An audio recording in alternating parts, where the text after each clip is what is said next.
Thank you. So today I will build on what I talked about yesterday. Yesterday was sort of a, I guess, reasonably closed subject to this point on global chiral symmetries, and now return to the question of what happens when you have a gauged chiral symmetry. So first of all, what is a chiral gauge theory?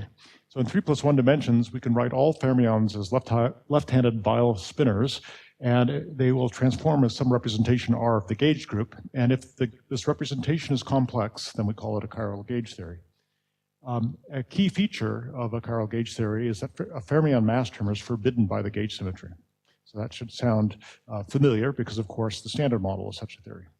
However, QED by itself and QCD are not.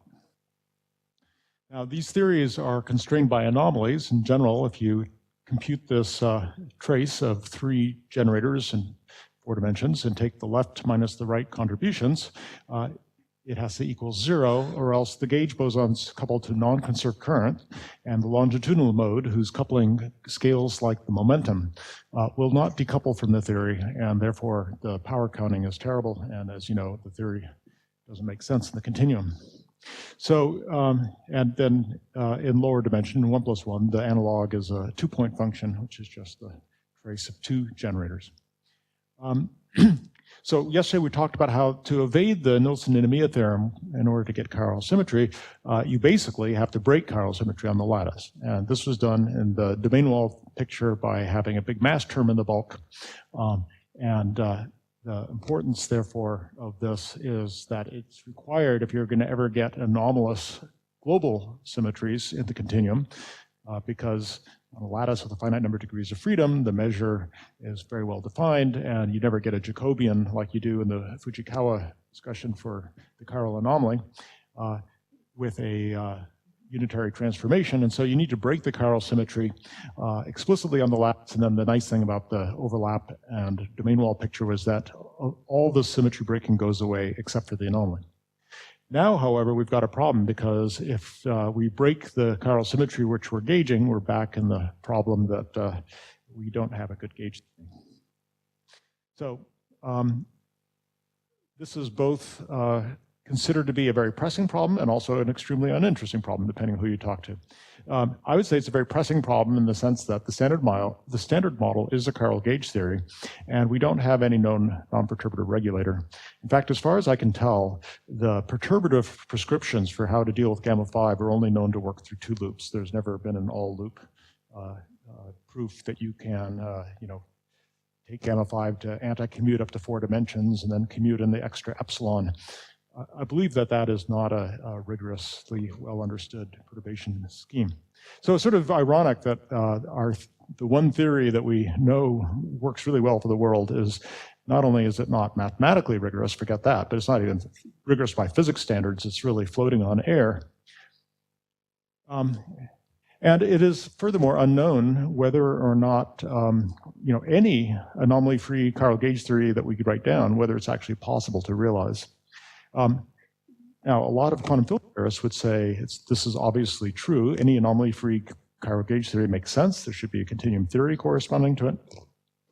And most people would also say having a non-perturbative regulator for the standard model is really just dotting an I or crossing a T, because after all, we can compute everything we want in perturbation theory, and we should expect nothing interesting to come from non-perturbative physics other than the stuff which we already understand, which is the baryon number violation from diluting synchrotron gas or whatever. So it's a notoriously hard problem, and I don't especially recommend it as the focus of a young physicist, because not only is it hard, that's fine, hard problems aren't something to avoid, but the rewards are questionable, because first of all, we have the standard models weakly coupled, so non-perturbative analysis is not necessarily what the world's waiting for. Furthermore, you might be able to study weakly coupled grand unified models, but that doesn't sound too much more exciting. There are lots of strongly coupled beyond the standard model models that have been proposed without any evidence at all that have anything to do with nature. Maybe you could look at those. And in any case, as we'll see, they all suffer from sign problems. So even if you can write down this theory, no one's going to actually simulate it for at least a while. And so it'll be a lonely road, and it might be raining when you arrive at the end of it. So In particular, it's a little bit hard to stay fired up if you believe that there's a good chance that all that you're going to get out of it at the end is reproducing perturbation theory at great computational cost. So part of my own motivation is maybe we don't have to believe all these great quantum field theorists who believe that chiral gauge theories really do make sense, and maybe there's something missing, non-perturbative, even in the standard model, that we don't know about.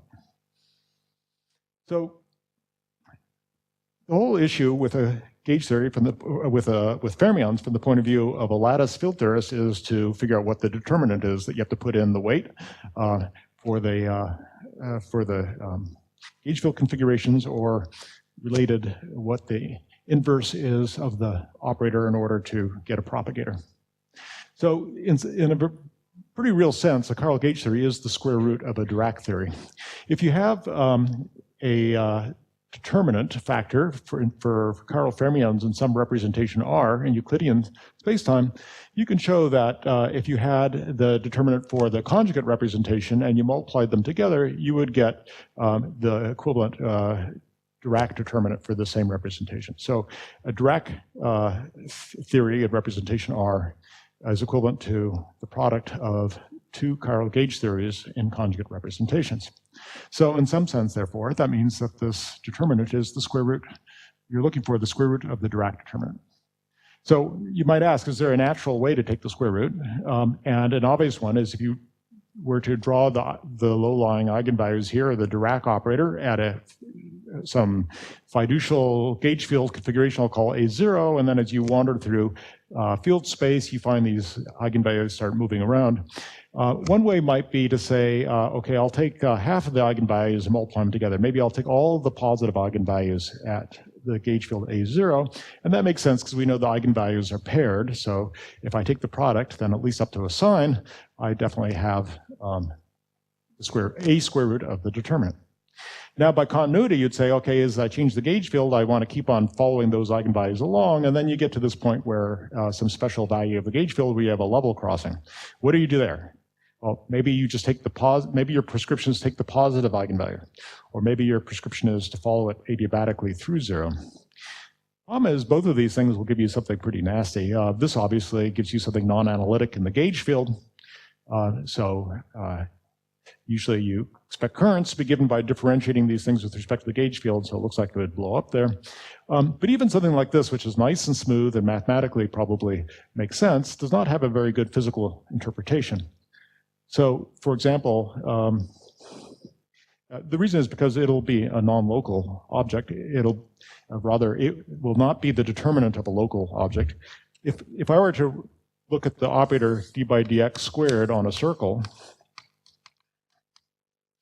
then you could write this in some sense as, well, we know that the eigenfunctions are e to the I m x, suitably normalized x, or m's an integer, and then you could write this dx squared if you wanted as, I wanted to write it in space as a matrix, you could write it as sum on e to the I m x minus y times m squared minus m squared. This is just this notation.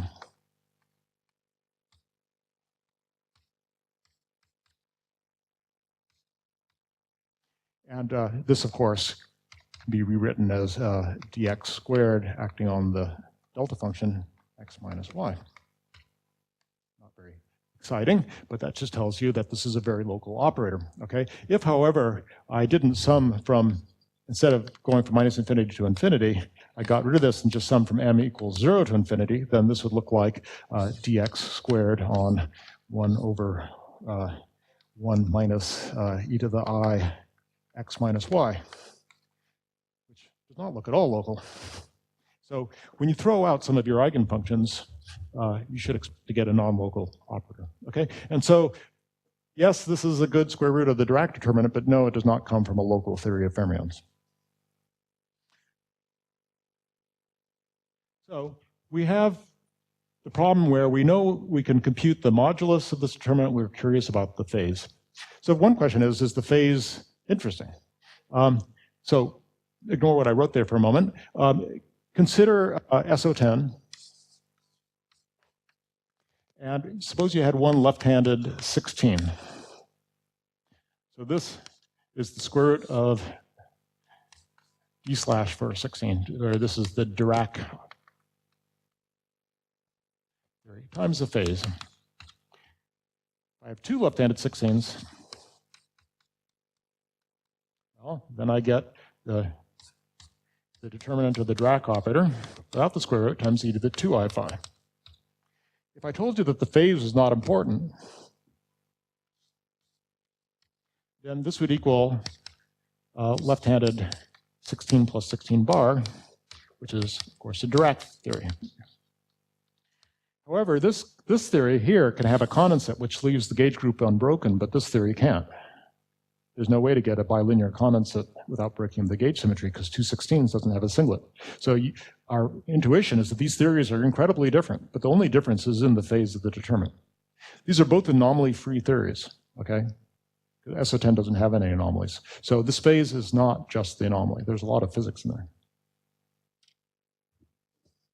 So what is that phase? There was a very nice paper back in 1986 by Luis Alvarez Gomez and the Della Pietra twins, who are now, I guess, multi-millionaires working for Renaissance Corporation. They said that for an anomaly-free theory, the difference in the phase from some fiducial gauge field to any gauge field you want is given for an anomaly-free theory by pi times the eta invariant for an operator h. The eta invariant is the sum of the signs of the eigenvalues. It can be written as a limit of some zeta function regularization. So it's the sum over all the eigenvalues of your operator, the sign of the eigenvalue times some eigenvalue to the minus s to regulate it. So this stamps out all the high eigenvalues, but you eventually want the limit s goes to 0. And in particular, the operator they used was a 5-dimensional Hamiltonian, which basically evolved you along a gauge field which is dependent in a 5th coordinate that took you, interpolated from the fiducial gauge field to your end gauge field. So they said, take this operator, this Hamiltonian in this extra dimension, which evolves the field to the one you want, compute the trace of the signs of its eigenvalues, and that'll give you the phase.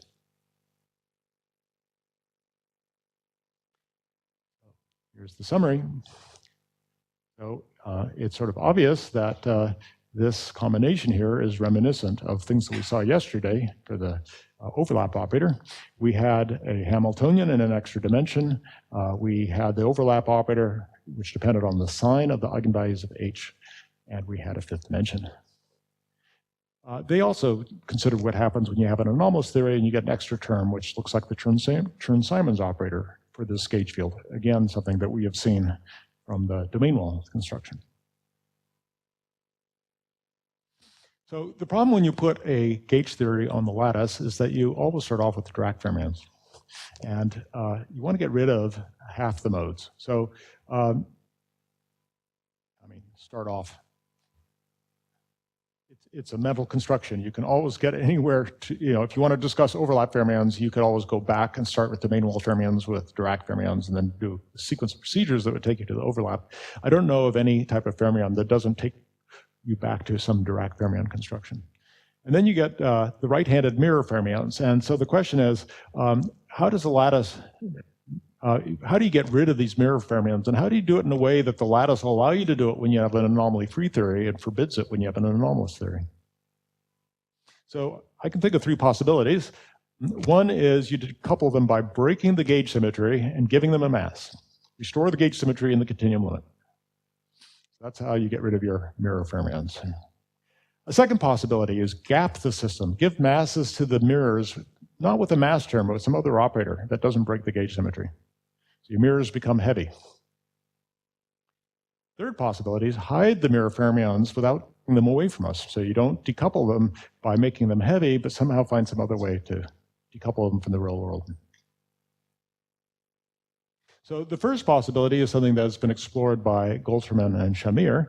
What they do is they gauge fix, they give masses to the mirrors, they then have a gauge breaking theory that they tune toward a gauge invariant theory in the continuum, and they've worked this out in perturbation theory.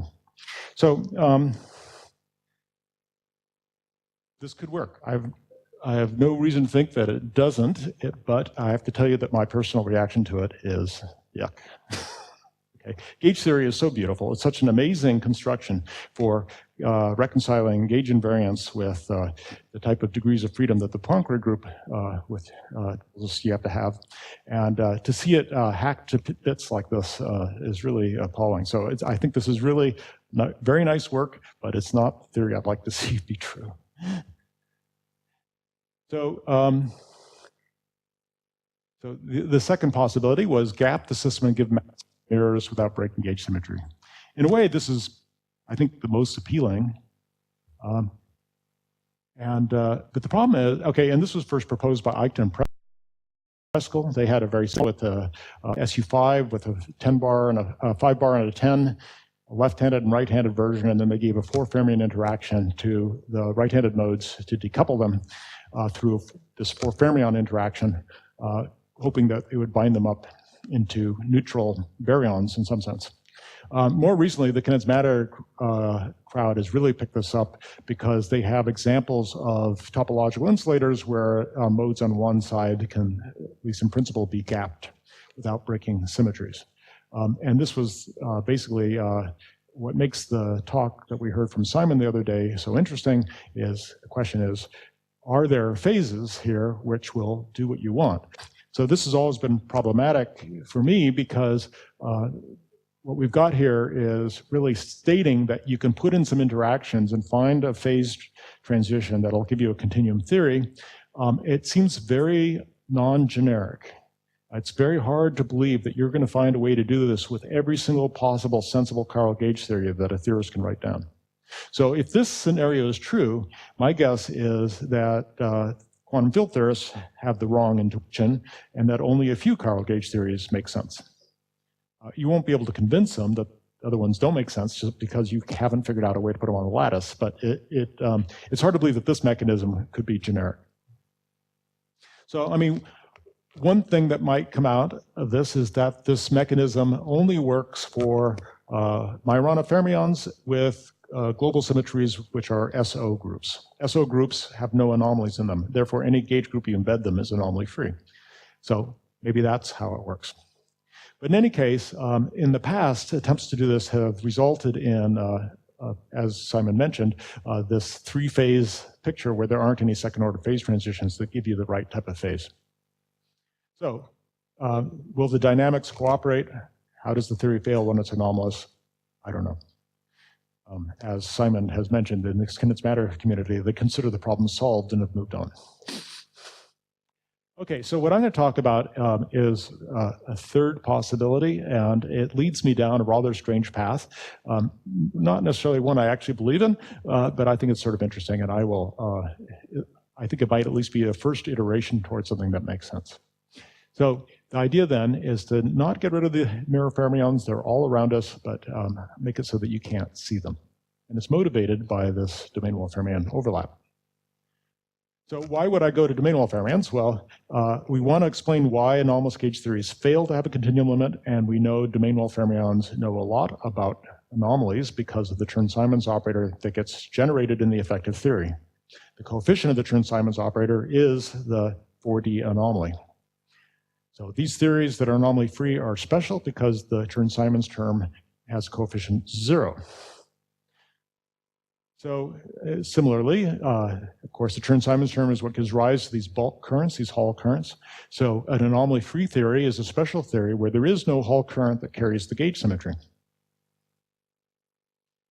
Finally, this eta invariant formulation is really very clearly defined with the assumption of an extra dimension, and so it looks quite natural in this context.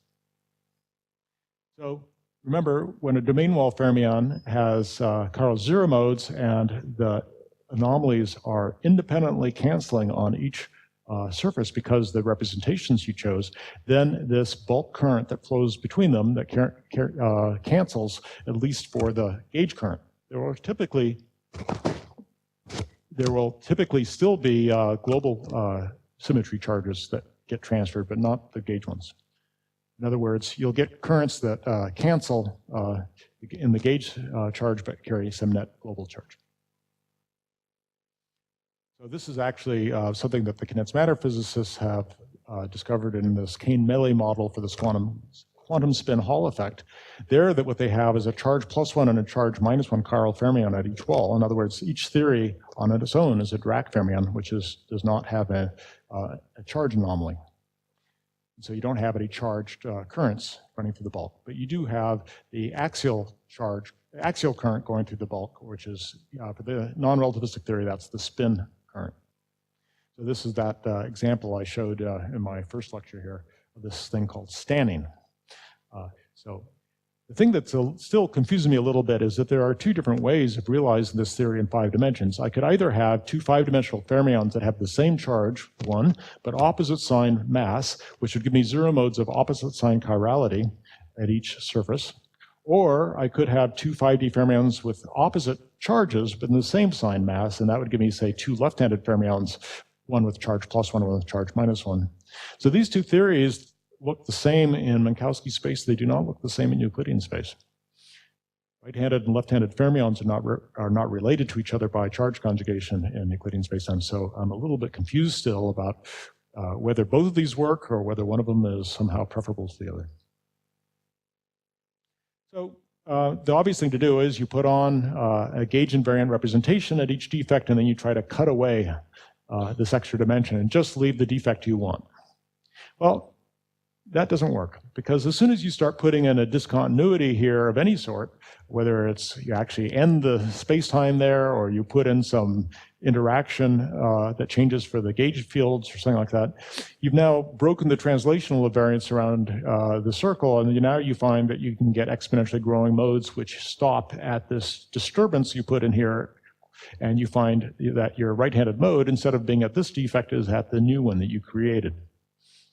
And so you end up with a vector-like theory. Well, similarly, you can try, as I mentioned, you can try to localize the gauge fields by doing something funny to their 5th-dimensional action. You could try making them Higgs in the yellow region, or maybe confining in the yellow region. And the problem there is, well, it depends on exactly what you do, but in general, you're very limited by gauge invariance, because you've got these hopping terms that take you around the circle for the fermions. So you could think of the discretized 5th dimension as flavor for the moment. Think of our 4 dimensions as continuous, and the 5th dimension is discretized. And then what you have is many flavors of 4-dimensional fermions as you go around, and the hopping term looks like mass mixing from one flavor to the next in a sort of local way. And the problem is you cannot have this fermion in the blue be gauged and have it mass mix with the fermion in the yellow, which is not gauged. That would break gauge invariance. You can put Higgs fields in and then spontaneously break it over here. That and putting in confining phases don't seem to work. You, again, tend to get vector-like theory when you're done. So for a long time, I thought localizing gauge fields just couldn't work, and I dropped the whole thing until I learned about gradient flow. Hello, question. Why doesn't it work, this confine or Higgsing in the bulk? Sorry, why can't I do what in the bulk? Why can't you Higgs the bulk? It doesn't. You said it doesn't work. Why can't I have just? What I mean is, it doesn't work in the sense that you tend to get right-handed. Your mirror fermions appear in the blue region on that edge there. And so, yeah, you could do things that make the phase change as you go around, but you tend to get a vector-like theory in the end, because in the region that you want to keep, the right-handed mode now reappears on the edge that you've created, the phase boundary. But you can have the right-handed fermions on the other side, but just Higgs the gauge field so that the gauge field doesn't propagate in the bulk, right? Oh, you just want the gauge field defined on this edge here? No, I want to consider this as some kind of a vertex, like this Nielsen-Olsen kind of thing, where the Higgs vanishes only at the physical brain, if you wish. That doesn't work. Is that the... Yeah, I think it doesn't work. Let's talk about it afterwards. I have to get a clearer idea what you're talking about. So gradient flow is a procedure for smoothing out rough fields. Okay, it was actually invented by general relativists that wanted to analyze metrics that were spiky. In fact, it was a critical tool in the proof of the Poincare hypothesis in 2005 5 or whatever. So what it does is it takes a spiky manifold and turns it into a smooth one by basically solving something like a heat equation. Okay, so gradient flow uses an extra dimension, and domain wall fermions use an extra dimension, and so you say, wow, maybe they go together. What could go wrong? So that's what can go wrong. So, new proposal. Let's try localizing the gauge fields by using gradient flow. So let's see how that works. So what we do is let's do the simplest possible case, which is a U1 theory, and well, here I did 4D, 5D. I'm actually going to do it in, actually, I didn't do a U1 here. This is the general non-abelian case in 5D. So you write down an equation where the evolution of the gauge field in this extra dimension, which is denoted T, is given by the equations of motion. Okay, and the bar just means that this is the gauge field that's extended into 5 dimensions, and here is its field strength. Now, what you do then is you put on a boundary condition that on the 4D world over here, you have some 4D field. Sorry? It's for a particular field on the 4D world, and as we'll see, though, that the equation is gauge covariant. Okay, so see, if I tell you what the gauge field is a classical gauge field on this boundary, and then I solve this flow equation, I will now have defined a field throughout the whole 5-dimensional bulk. If I do a gauge transformation on my boundary value, then a 4-dimensional gauge transformation, then my A bar in the bulk will also undergo the exact same 4-dimensional gauge transformation, and it will still be a solution. There is no 5D gauge invariance. So that's the point of having a covariant object on this side. Notice that the homogeneous part of the gauge transformation of A, which makes it look like an adjoint, is exactly how both sides transform. The inhomogeneous part vanishes if it's T independent because of the d by dt. So the analog for gravity was that they took d by dt of the metric, and on this side they had the Ricci scalar. So that preserved 4-dimensional diffeomorphism invariance. So the idea then is that this gauge field here lives on the boundary where the left-handed fermions are. What the right-handed fermions in the mirror world see, however, is not the same gauge field, but the result of that gauge field that is flowed in the extra dimension. This is not dynamics. This is put in, what's dynamical is in the path integral, I'll be choosing my gauge fields along the boundary in a stochastic way from the usual path integral weight. But once I've chosen the boundary value, the 5-dimensional value in the bulk will be fixed. So this is what you see on the far side, some A star, which is, especially if I move this wall off to infinity, it is the fixed point of this flow equation. So gradients flow generally smooth out fields because this is basically sort of like a heat equation, a second order, and so the high momentum modes get damped out. So to see how this works explicitly, let's do the U1 theory in a 3-dimensional bulk with 2-dimensional boundaries. So I can write this 2D gauge field as a curl and a divergence, where the divergence is the unphysical gauge degree of freedom and the curl is the physical degree of freedom. Then if you plug this into the flow equation, you find that the unphysical degree of freedom is constant, while the physical degree of freedom really does obey the heat equation. So when you solve this, then of course, you just, in terms of the boundary values, omega doesn't change. Well, lambda in momentum space is given by lambda of p, which is the boundary value times a Gaussian damping factor as you go out in t, and this shows how the higher momentum modes get damped out, and that's why it's a smoothing procedure. And note that it only affects the physical degree of freedom, and that reflects the fact that the solutions are gauge covariant. Gauge covariance meaning that if you shift omega... I'm sorry? Exactly. So, and the fact that the gauge degree of freedom is not smoothed out is a statement that the whole equation is gauge covariant, because when I shift omega of x by an arbitrary function, it shifts everywhere in the spacetime the same way.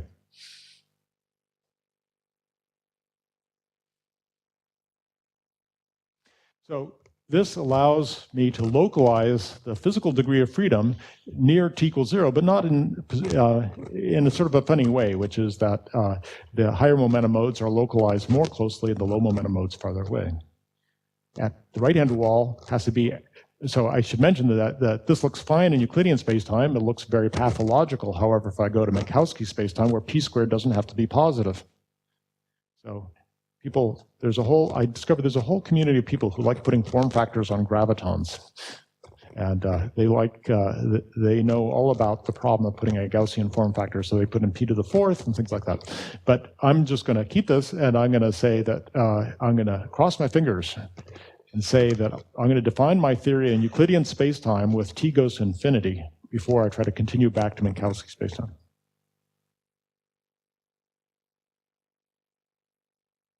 So the questions then is, if I try to do this, so the motivation then is that in some sense it should look like my mirror fermions decouple because they don't see gauge fields. The gauge fields are damped out.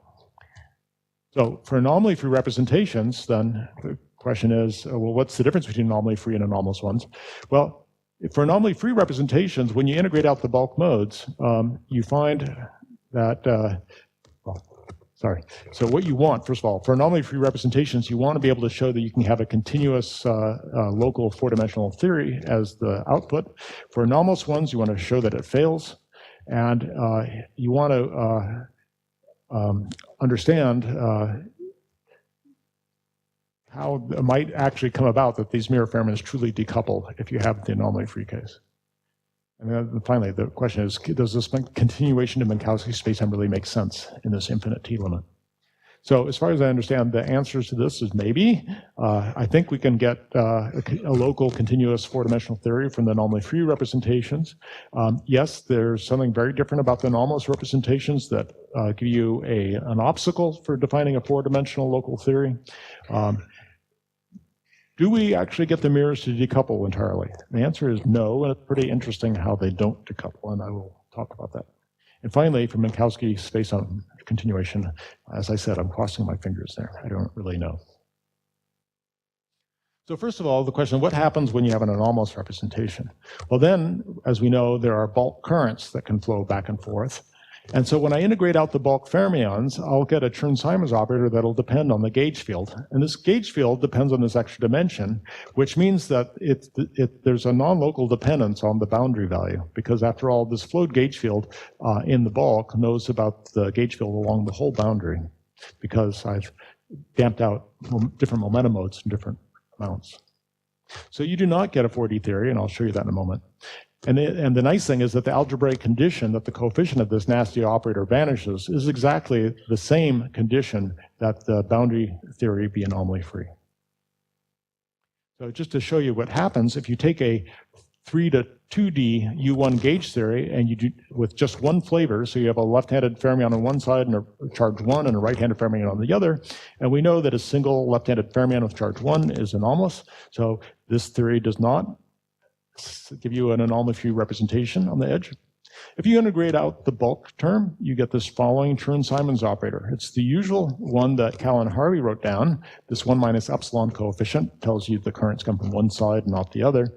But now it involves this 5D gauge field, which depends on the fifth coordinate. That's this A bar. Now I can formally solve for the A bar in terms of the boundary values and rewrite this in terms of the boundary values, but I get these inverse derivatives here, and I get a kernel here, which is the kernel from the heat equation. When I evaluate what this, and notice that now I'm integrating only in the two-dimensional surface coordinates, but I need two of them, x and y. And now I ask, what is this gamma of x minus y?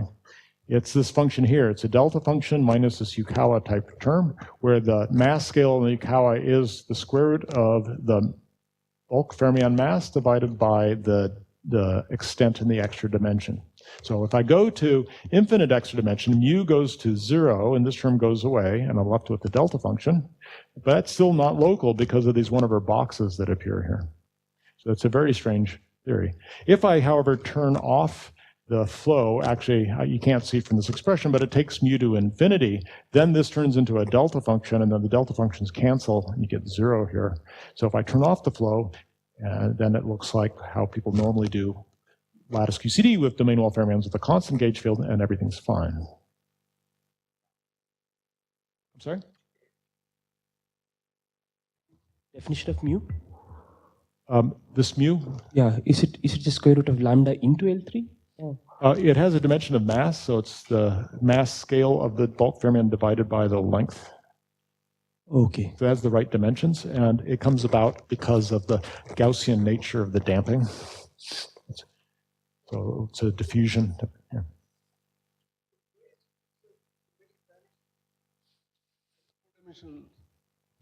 You say that because I have a D alpha, A alpha in there?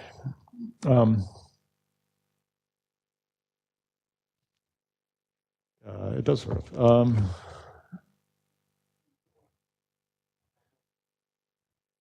Yeah, I believe in general it's not possible to make it vanish. Sorry. I don't see it from here, though. You're right. If I have D dot A, it looks like you can choose a gauge to make that vanish.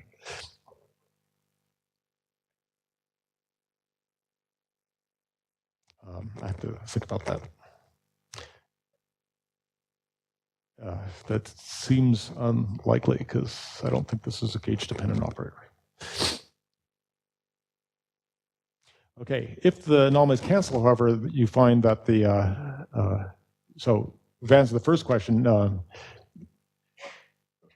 whether the anomalous theory goes wrong. What happens, however, if I take an anomaly-free theory, do the mirror fermions really decouple the way I suggested? After all, if the gauge fields smooth out, I mean, one way to think about it is not that don't think about the gauge field smoothing out. Think what the fermions see. Every time the fermion in the bulk couples to a gluon, it sees this Gaussian type form factor. And so really you can think of it as a form factor that belongs to the fermions. And so the old problem of how you get fermions at different locations in the extra dimension to couple to the gauge fields differently without breaking gauge invariance is answered because we know, for example, we could mix a positron with a proton. They have the same charge, doesn't violate gauge invariance to have them mix, but they have completely different form factors. One of them melts away at momenta over a GeV, while the proton, while the electron does not. So that's basically what's going on. You can think of these flavors as having successively fatter form factors, and then when you get all the way to the far wall, these mirror fermions have such enormous form factors that any gluon with finite momentum just passes right through it without ever seeing it. So that's the naive expectation for why these things would decouple, but that is incorrect. And the problem is because it doesn't take into account instantons, because after all, this flow equation really isn't the heat equation. It's only the heat equation when you linearize it here. It really is the equations of motion here, and any exact solution of the Euclidean equations of motion is a fixed point of this flow equation. So while a general spiky configuration will get smoothed out, an instanton will just keep sailing through without changing at all. That actually has some pretty weird consequences, because for every winding number nu on the left boundary, there's an infinite number of exact solutions with new instantons arranged in different locations. And so you expect these all to be attractive fixed points of the gradient flow. Namely, if I put a little perturbation around one of them on the left boundary, I'll probably flow to it on the right boundary. On the other hand, if I have new instantons, and then I add n instanton-anti-instanton pairs, that does not change the total winding number, but it is unlikely that these are going to be exact solutions to the equations of motion, or anything like it would be an attractive fixed point. So you get a rather strange picture. Suppose this is what fermion on the left boundary sees, where these are instantons and anti-instantons. What does the mirror matter see after I've done the gradient flow on this for a long time? And we call this mirror matter fluff because it has such big fluffy form factors. So it sees that because the winding number of that initial configuration was 1. And furthermore, I don't know, but I suspect that the location of this remaining instanton is probably pretty random. That if I change the initial configuration a small amount in this non-abelian gauge theory, it would flow to one instanton left behind by topology, but it could be anywhere in here. So I suspect, and I'm going to argue, that this is going to be spatially uncorrelated with the initial configuration. It is deterministic, but in a complex system. So when the matter sees 1,001 instantons and 1,000 anti-instantons, the one instanton that the fluff sees is generally, I expect, not spatially correlated with the initial configuration. What that would mean then is that I get strange 't Hooft operators. Here's a typical 't Hooft operator, the normal matter. Here's an 't Hooft operator, its conjugate. So these are in the normal sector, and then in the fluff sector, the similar operators for the mirror fermions. And now if I start trying to do something analogous to the dilute instanton gas approximation, I get the usual factor where I've got n instantons, n bar anti-instantons, the operator On appears n times, O bar appears n bar times. If it wasn't for this extra factor, this is just sort of the usual 't Hooft calculation where you find that the n factorials from the permutation symmetry allows you to exponentiate this and get an operator O plus O bar in your Lagrangian, which is, of course, just the 't Hooft operator that he used to explain the eta prime mass. Now, however, this is correlated with the fluff sector, but the fluff sector only sees the difference between n and n bar. So you get something like that, and now your system does not exponentiate. So you can start, writing out the types of terms you get in here. You get operators like this. So this says whenever there's an 't Hooft operator in the real world, there's an analogous operator going on in the mirror world. Now, I did some wild guessing here about these factors of lambda and v and everything, but they could be completely wrong. I do not understand this calculation well. The belief that these things are spatially uncorrelated does mean it's a double integral where the coordinates for the fluff and the coordinates for the ordinary matter are different. That at least has the virtue of when you have a vertex here, a 't Hooft vertex with matter on one side and fluff on the other, there is no energy or momentum transfer between them. So from our world, it just looks like you have an 't Hooft vertex where the coupling constant of that vertex is actually an operator in the mirror world. It actually looks sort of reminiscent of an old idea of Coleman's for how we should think of wormholes. It's basically promoting coupling constants in our theories to quantum operators.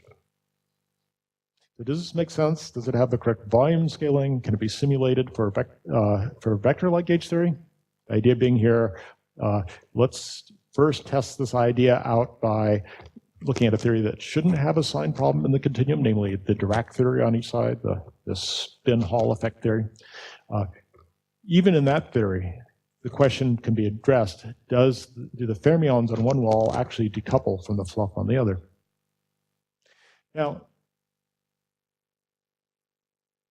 so one intriguing idea, is this good for anything, is that the one thing is that if you have an instanton, any wanting number in the theory, it'll automatically be seen by the fluff. And so if you put in colored fluff in the standard model and had fluff partners of the quarks, which I don't think I want to call that, then you can ask, does it confine? Does it interact with quarks? Well, one thing you find is that if the fluff quarks are massless, you automatically have a solution to the strong CP problem because you can always rotate your fluff biphase and remove the theta term. So that's one mildly intriguing feature of this idea. So here's a question, is fluff confined? You've got this colored stuff, but it doesn't see gluons, it sees these smoothed out gluons. But you can argue that it's probably not.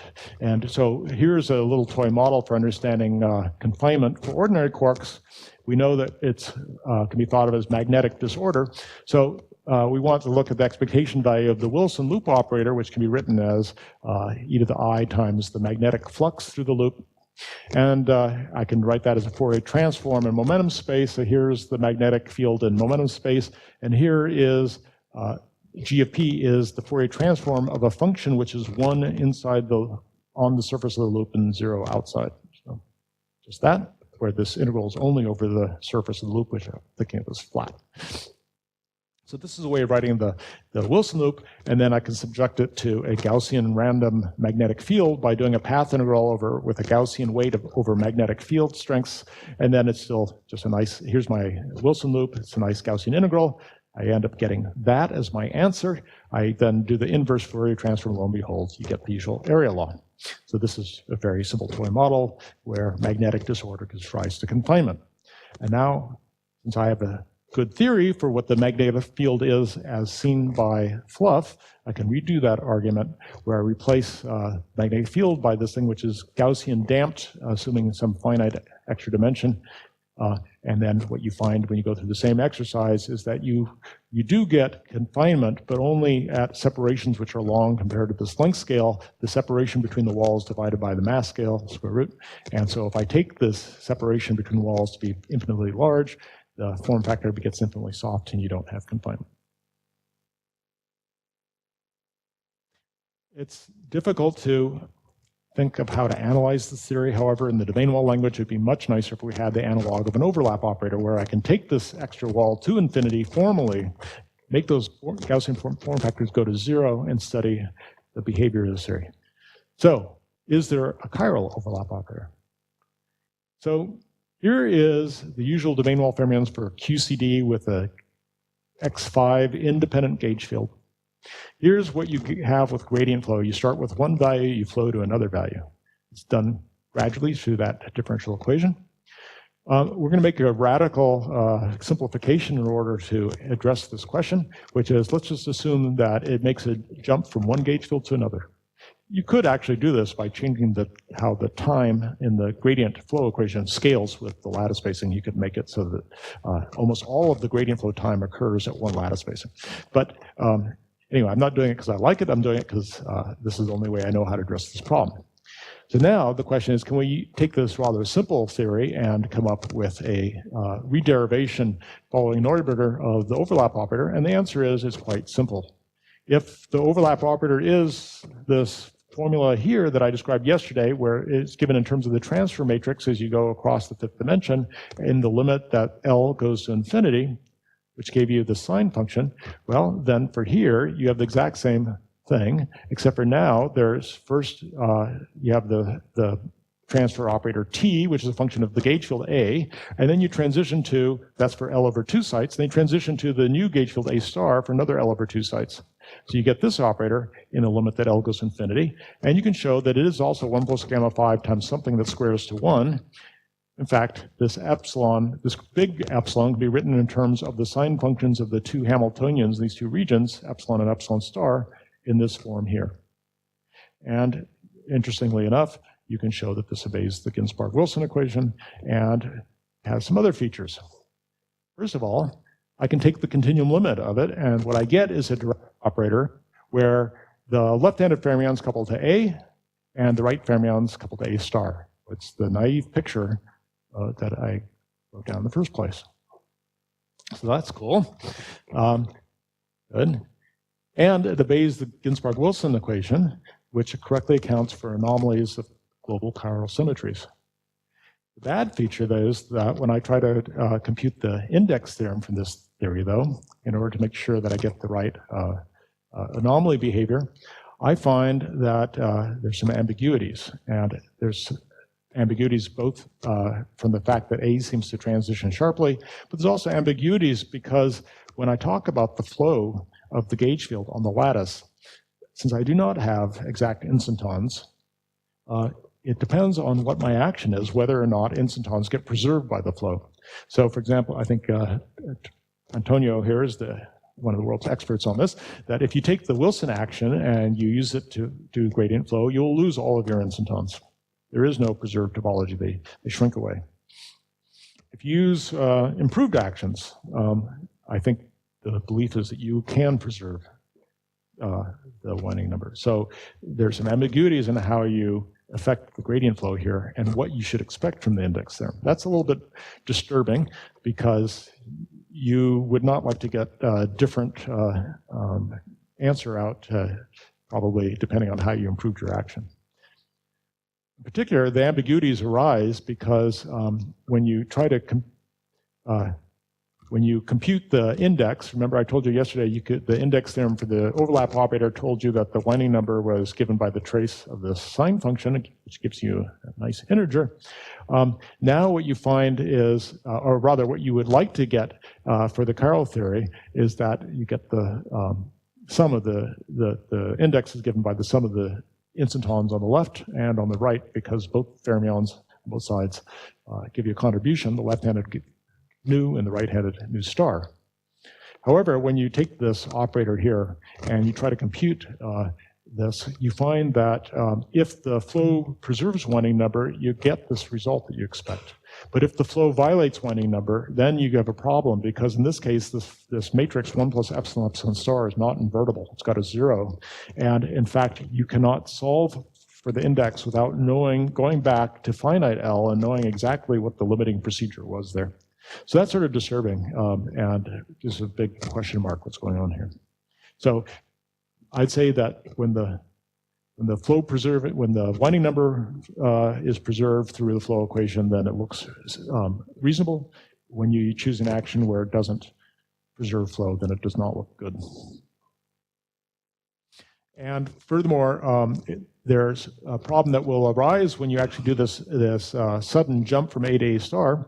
There are bulk fermions that couple to both because the jump occurred locally.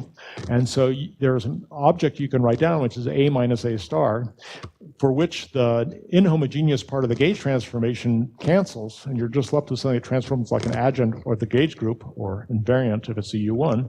And this thing can enter your effective field theory, and this now completely breaks locality because you see this non-local gauge field that couples ordinary matter to the fluff stuff. So I'd like to have redo this with a gradual, get the overlap operator for a gradual flow, but I haven't figured out how to do that.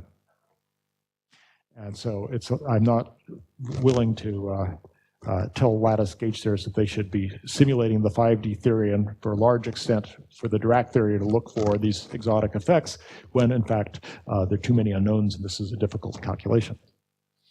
This is actually a good time to point out, I realize after talking to some people here that the lattice people here all know that I'm pretty useless. I don't do any computer calculations, but the string theorists are under misapprehension that I do. So I just hand off these impossible problems for people to waste time on.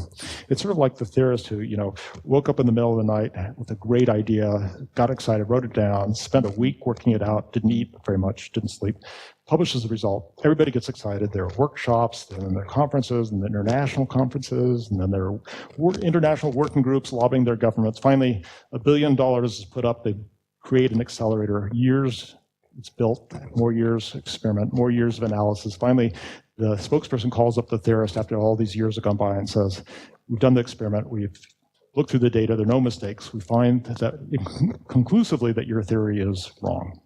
And the theorist says, oh no, a whole week wasted.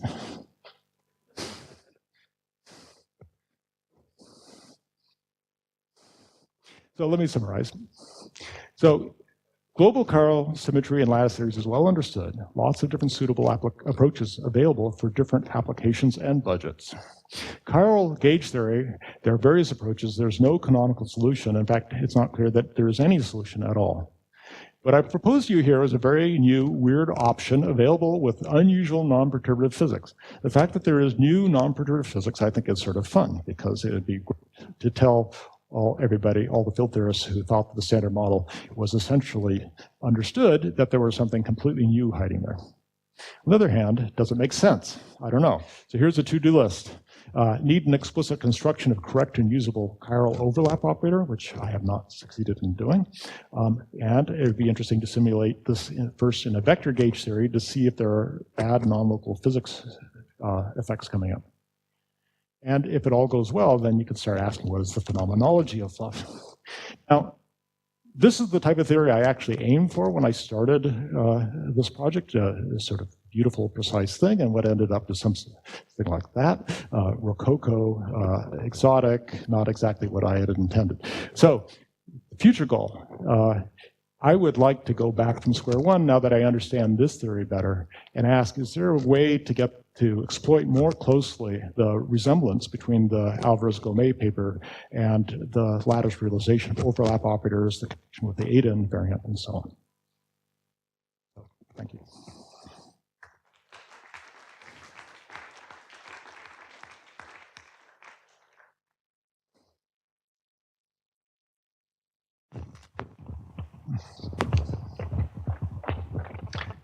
Is anyone trying it? No one is that foolish, I believe, at this point. Okay. I mean, there clearly is room for more analytical analysis of this theory, and I think everybody's waiting for me to do it.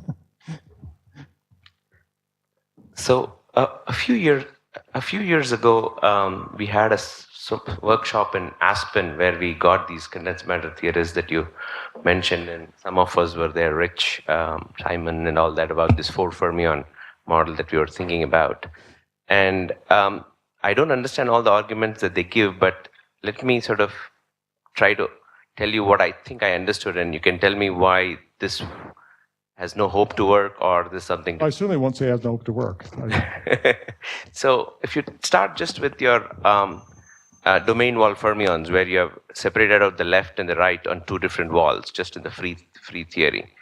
And if you start with, let's say, 2, just for the sake of your argument of creating a vector-like theory, but not on this wall and that wall, but on the same wall, they don't couple to each other except through a gauge field, right? So the gauge field creates this current, which then goes to the other wall, and that's sort of the anomaly, essentially, right?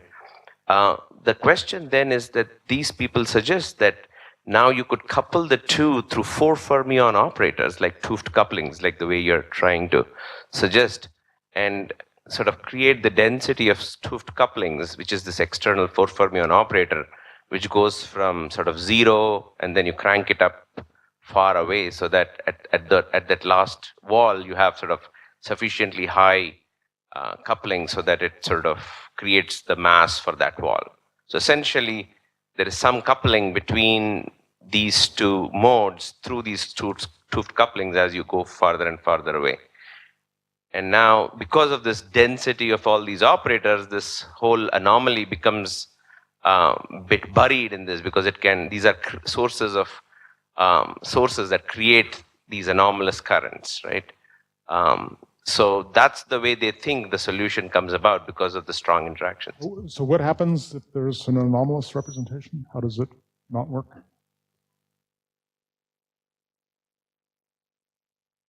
I don't know, I'll have to think about that. I mean, basically, the only problem I have is that there's an argument. I mean, you're making an argument that there is a continuum in field theory when you throw in these extra dynamics. I certainly believe you could put in different dynamics for the mirrors than for the fermions, because they are physically separated. You just put it over there if you want. But whether the dynamics gives rise to the phase you want, and that there is some sort of universal mechanism that will work for any anomaly-free representation and fail for any anomalous one, that I find very difficult to see, especially because dynamics doesn't seem to care about anomalies, usually. Usually in the past, every theory has just failed. that was the way nature took care of it. So I just need to be convinced. What really bothers me is that the papers claim that they've proven it, when in fact they have not done a serious calculation. Because my understanding is that they say that there is a specific set of number of fermions that need to be there, and the 16 number plays a very important role and all that, so I don't know. So if that's true, then they're saying something very radical, right? Most high-energy theorists don't believe that. I know Witten believes that this 8 invariant defines any chiral gauge theory. So the condensed matter physics result would be no, it's only okay for 16 of SO10, period. That'd be interesting. But I really don't believe that they've proven anything.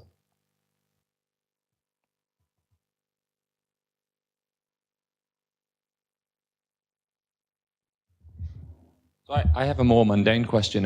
You probably already thought about this, I'm sure.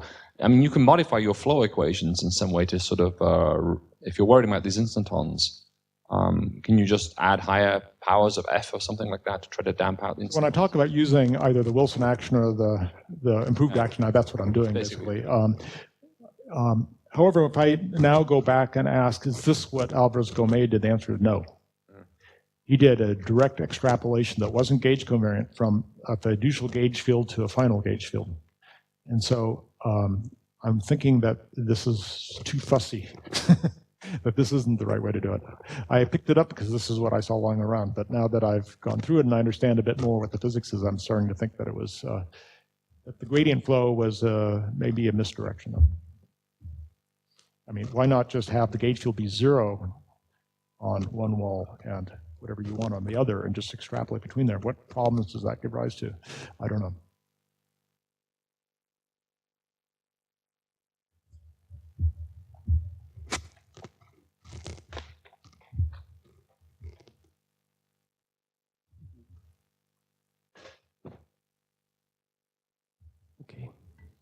I had a couple of questions. So first is about this first set of slides that you presented about why would want to do chiral standard model. But if we wanted, I mean, I would have naively thought that if you wanted, let's say, the electroweak corrections, if you wanted any physics where electroweak theory and say strongly coupled QCD are interacting with each other or are talking to each other in that both physics are equally important. Which two are important? Both the QCD and the electroweak physics. Let's say I don't know. Let's say if you are looking at some flavor physics where you're looking at a meson, so it's you have to get the QCD right, but you're looking at some CP violation physics, so you have to get the electroweak theory right. For that kind of a thing, at some point you should put QCD and electroweak theory in the same computer, no? I think effective field theory techniques usually allow you to avoid that. I mean, you can do for example, any weak matrix element in mesons by first computing your 4 fermion operator and then sticking it into QCD and doing a non-perturbative calculation in the vector-like theory. Obviously, if you wanted to study baryon number violation in the early universe when it's hot and the physics is non-perturbative, yeah, maybe you need non-perturbative standard model. That's an example where I can imagine it might be useful. Okay, and the next question is about these Tooft operators that you had written down. So, do these Tooft operators just allow the axial charge from the physical space to the mirror fermions? Is that what the Tooft operator does? So these Tooft operators that you had, so you had the Tooft operator of the quarks multiplied with the Tooft operators of the mirror fermions. Right. So do they? So the propagator, you mean when I took the continuum limit of the overlap operator? Yes. Yeah. So that decoupled into a left-handed the leading order in A, decoupled into a left-handed fermion that sees gauge field A and a right-hand fermion that sees gauge field A star. But that's just the A goes to 0 limit, and the full propagator, of course, has much more complex stuff where they might talk to each other and destroy your theory when you actually compute the effective action.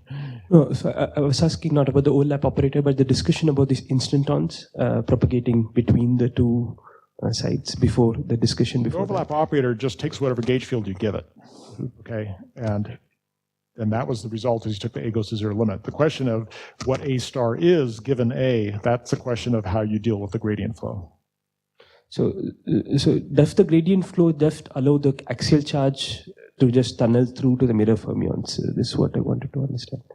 The gradient flow does what? I'm sorry. Does the gradient flow allow the tunnel when it tries to model axial anomaly? What it does is that does it just take the axial charge in the physical fermions into the mirror fermions? Yeah, I'm not completely sure. Okay. Let's talk afterwards.